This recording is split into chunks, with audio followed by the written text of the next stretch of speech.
Construções irregulares, comércio ilegal, desordem urbana e até flanelinhas. Essas são algumas das irregularidades que se tornaram alvo das ações da Prefeitura do Rio. Para continuar o combate à bagunça na cidade, amanhã será entregue o Plano Municipal de Ordem Pública. Desde o ano passado, a Secretaria Especial teve as ações mais visíveis na cidade do Rio de Janeiro. Para falar sobre esse assunto, o Jornal do Rio recebe o secretário de Ordem Pública do Rio de Janeiro, Rodrigo Becklin, para fazer um balanço do último ano e também adiantar alguns dos detalhes desse novo projeto. Boa noite, secretário. Boa noite. Qual a avaliação desse um ano de ação, desse um ano de ordem pública aqui no Rio de Janeiro? Olha, a avaliação é muito positiva. Eu acho que nós passamos a colocar na pauta do cidadão do Rio de Janeiro que é possível viver numa cidade organizada. E o quanto é importante, o quanto é bom para o carioca viver numa cidade organizada. As pessoas no início tomaram um certo choque, até para fazer uma analogia ao nome, um choque com a entrada do choque de ordem, mas eu acho que as pessoas aos poucos foram percebendo de que muitas vezes o remédio era amargo, mas era necessário. O Rio de Janeiro chegou a um ponto tal de desordem que nós estávamos beirando o caos. Quer dizer, o espaço público não era de ninguém, a prefeitura não regulava nada, não fiscalizava nada, tudo era possível na cidade e isso estava gerando uma sensação de vale tudo no Rio de Janeiro que não estava ficando bom para ninguém, nem para o desordeiro, nem para o bagunceiro. Nós começamos esse ano a retomar um processo de autoridade na rua, mostrar que a prefeitura vai estar fiscalizando, vai estar em cima dos problemas do cotidiano da cidade e começamos já a reverter locais onde o problema da desordem era muito endêmico. Podia estar aqui o entorno do Maracanã, o que era antes da nossa entrada, o que é hoje, né? A desordem, a bagunça que imperava no entorno do Maracanã, as praias do Rio de Janeiro que nós começamos a organizar, Ipanema, Leblon, estamos Leme, Copacabana, vamos para o Flamengo, vamos para Barra e Recreio, quer dizer, Madureira, o centro de Madureira, que era uma verdadeira bagunça também, organizamos, citando alguns exemplos que nós poderíamos dar vários exemplos aqui de vários lugares.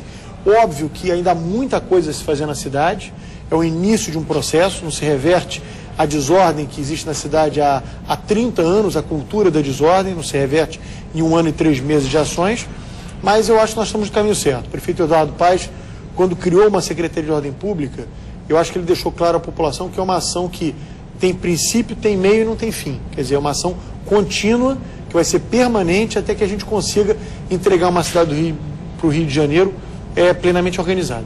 O senhor falou aí de alguns destaques da ação do choque de ordem. Eu queria saber o que ainda precisa ser aprimorado, o que precisa ser melhorado nessas ações. Olha, eu acho que nós estamos fazendo um papel para estruturar melhor a nossa retaguarda, né? A prefeitura hoje tem um concurso da guarda que está sendo concluído, né? A ideia do prefeito Eduardo Paes é aumentar o efetivo da guarda. Nós chegamos até 2012 com mais 3 mil homens no nosso efetivo, de hoje de 5 mil homens. Isso vai permitir que a gente tenha uma ocupação mais permanente dos principais corredores, investir em tecnologia. Nós vamos colocar 400 novas câmeras de vigilância na cidade do Rio de Janeiro, compramos uma torre de monitoramento, vamos instalar inspetorias bacanas que terão centros de comando e controle com salas de monitoramento. Enfim, há muita coisa a ser feita ainda pela frente. O planejamento está pronto, as coisas serão executadas, nós vamos entregar um modelo de planejamento até 2016, né, até a Olimpíada de 2016, ou seja, um plano que transcende, né, a atual gestão do prefeito Eduardo Paes, para que a gente tenha um norte. Obviamente esse plano será colocado à população, a população terá possibilidade de opinar, de fazer suas sugestões, né, para aprimorar o plano. A ideia nossa é que a Fundação Getúlio Vargas seja copartícipe da prefeitura na concepção total desse plano e com isso a gente possa deixar claro à população aonde a cidade vai chegar em termos de organização, em termos de ordem pública. Em relação a esse plano que o senhor falou que vai ser anunciado até amanhã, qual o destaque e o principal desafio? Olha, o principal desafio é modernizar os métodos de fiscalização da prefeitura, tornar a informação mais democrática para todos os servidores, permitir que com isso a gente fiscalize de forma mais rápida, mais permanente, aumentar o efetivo e melhorar as condições para que quem trabalha nos órgãos ligados à Secretaria de Ordem Pública possam ter mais condições de trabalhar com mais agilidade. prestar um serviço mais célere e mais rápido à população, e com isso a gente ter a possibilidade de dar uma resposta ao cidadão cada vez mais eficaz e cada vez mais eficiente. Secretário, a Secretaria, ela derrubou várias construções irregulares, principalmente na zona oeste da cidade, mas com a grande dificuldade de fiscalizar e impedir o começo dessas construções. Olha, as construções elas continuavam porque não existia uma ação mais forte por parte da Prefeitura. Todas as construções que nós demolimos ao longo desse último ano, foram mais de 1.200 unidades entre comerciais e residenciais demolidas, são construções que começaram ainda na gestão passada. Por quê? E um fiscal lá embargava, muitas vezes esse fiscal era até acuado, era expulso do local por milicianos ou traficantes, né? Era impedido de fiscalizar. E o que acontecia era que as pessoas continuavam as obras, apesar dos embargos.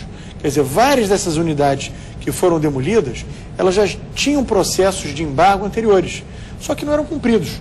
Então, exigiu da Prefeitura uma ação de força, né? Nós demolimos vários prédios construídos em área pública, nós tivemos no Recreio dos Bandeirantes, na quadra da praia, prédios construídos no meio da rua, prédios construídos em áreas que seriam destinadas a praças públicas, ou seja, e o pior de tudo, vários desses imóveis, desses empreendimentos, serviam, na verdade, de fonte de renda para grupos criminosos, ou seja, milicianos ou traficantes encobriam essas construções, protegiam esses empreendedores ilegais e eles faziam parte do lucro dessas construções. Então, o combate a esse tipo de construções irregulares, ele serviu também para enfraquecer vários grupos criminosos que tratavam o espaço público como se pertencesse a eles, como se fosse propriedade deles.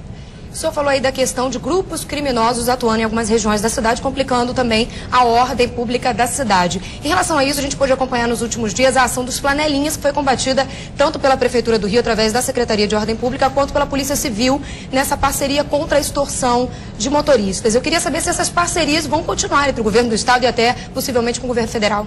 Sem dúvida nenhuma, isso é uma ação permanente, né? Essa questão do combate às flanelinhas foi uma ação articulada entre a Secretaria de Ordem Pública e a Secretaria de Segurança através da Polícia Civil, para que nós pudéssemos dar uma ação mais efetiva à população. Ano passado, nós levamos para a delegacia aproximadamente 600 flanelinhas no ano passado.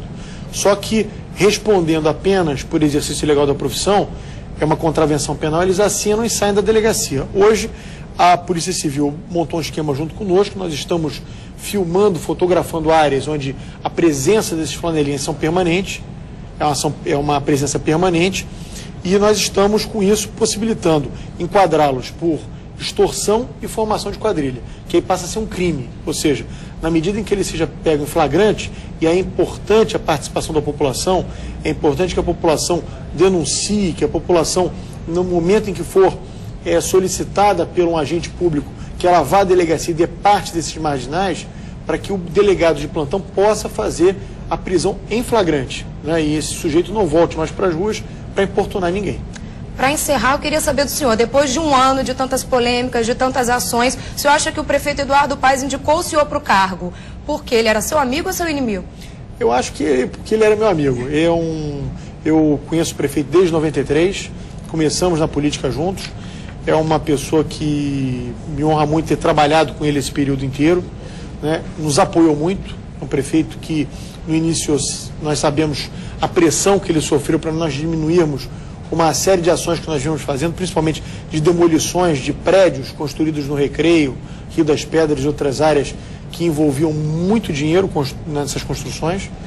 Pessoas pressionaram muito para que as ações reduzissem a sua intensidade. E o prefeito bancou, né, politicamente, para que nós chegássemos até o final dessas ações, né, e que nós começássemos a colocar na pauta da cidade do Rio de Janeiro realmente a questão da ordem pública através do choque de ordem.